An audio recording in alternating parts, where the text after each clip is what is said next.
Obama once again reportedly looking to sidestep Congress. This situation to get the world's biggest leaders in the economy is to sign a UN treaty to cut their fossil fuel emissions without the constitutionally required congressional treaty approval on this. The climate change deal would reportedly be classified instead as a binding agreement.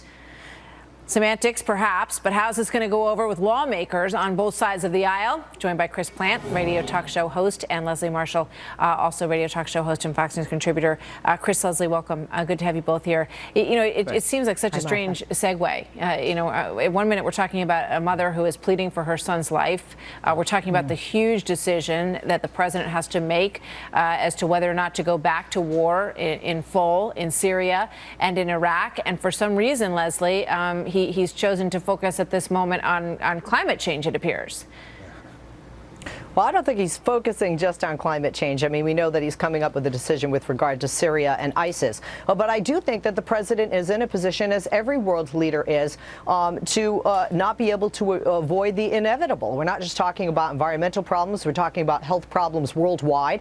And what's happening is the international community realizes that the president's not going to have the 67 votes that he needs in the Senate and support for a treaty to be ratified. So basically they're saying, hey, look, how do we do this? How do we get around this, if you will, legally? And that's exactly what they're doing. You're correct. It's a binding agreement, and this would have the wealthiest nations, in a sense, promise to cut their emissions to a certain level and to help the poorer countries adapt to climate change going forward. But as Leslie's pointed out, Chris, it looks like he doesn't have the votes to do this in Congress. And wouldn't that be an indication that, that's where the sentiment lies on this issue?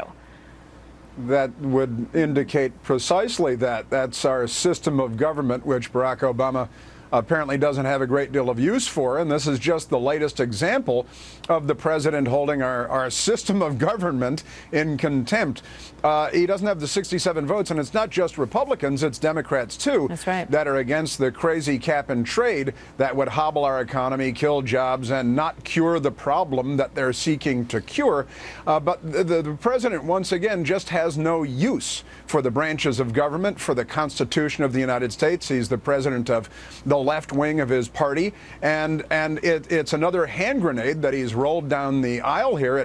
It doesn't solve a problem. It probably violates the law and the constitutional powers of the president of the United States. Hey, but at least it's polarizing. Well, there's a couple of issues that it appears the president and the administration feel they could get in their corner heading into the midterm elections. Perhaps that's one on the checklist that needs to be satisfied in terms of the base. And here's another one. And Florida Republican Senator Marco Rubio weighing in on this. He's warning the president that he shouldn't take executive action when it comes to immigration. He wrote a letter to the president and he said this: I have grown increasingly alarmed by news that your administration is considering sweeping executive action to give work permits to millions of people here illegally, adding it will, quote, close the door to any chance of making progress on immigration reform for the foreseeable future.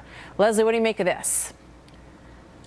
Oh, boy. Okay, you know what this reminds me of, Martha? This is, nobody's paying attention to me. This is what I think happening with Marco Rubio. This is a guy who, quite frankly and admirably, was willing to work and did work with Democrats, Schumer and Reid, and in a sense was poo-pooed by his own party for that. So we had a rise of the Republican Party and a fall. He was backing and pushing immigration reform, and now he has backed off because he's looking at 2016 and a presidential run. This is nothing but political and hopefully for him, in his eyes, political gain for Marco Rubio. This is not a genuine concern for immigration reform. And Republicans, with or without Rubio, in the future, very soon, in the next 5 to 10 years, are going to have to do something with regard to immigration reform, and they're never going to win elections. It's true that Marco Rubio put himself out on a limb and did seek to find some bipartisan immigration reform. But back to the president here for a moment and the things that he wants to deal with ahead of the election. Chris, what do you make of this move? Well, it's not actually about Marco Rubio. The Democrats will attempt to make it about Marco Rubio and try to smear him and slime him and damage him going forward politically, which is what the Democrats do. This is about a member of the United States Senate standing up for our system of government and the Constitution and the separation of powers. This is a question of the separation of powers being abused once again, here we are twice in one day, by the Obama administration and President Obama. The Democrats can try to make it about Marco Rubio, but for adults, and I'd like to see Democrats in the Senate stand up for this, because they're setting all kinds of horrendous precedents here that going forward there will be Republican presidents in the future, maybe very soon. And if Democrats love and wallow this abuse of power, I fear for the future of the republic. Chris and Leslie, thank you very much. See you next time, guys. Thanks, Martha. Thank you, Martha. So we have some new information on the American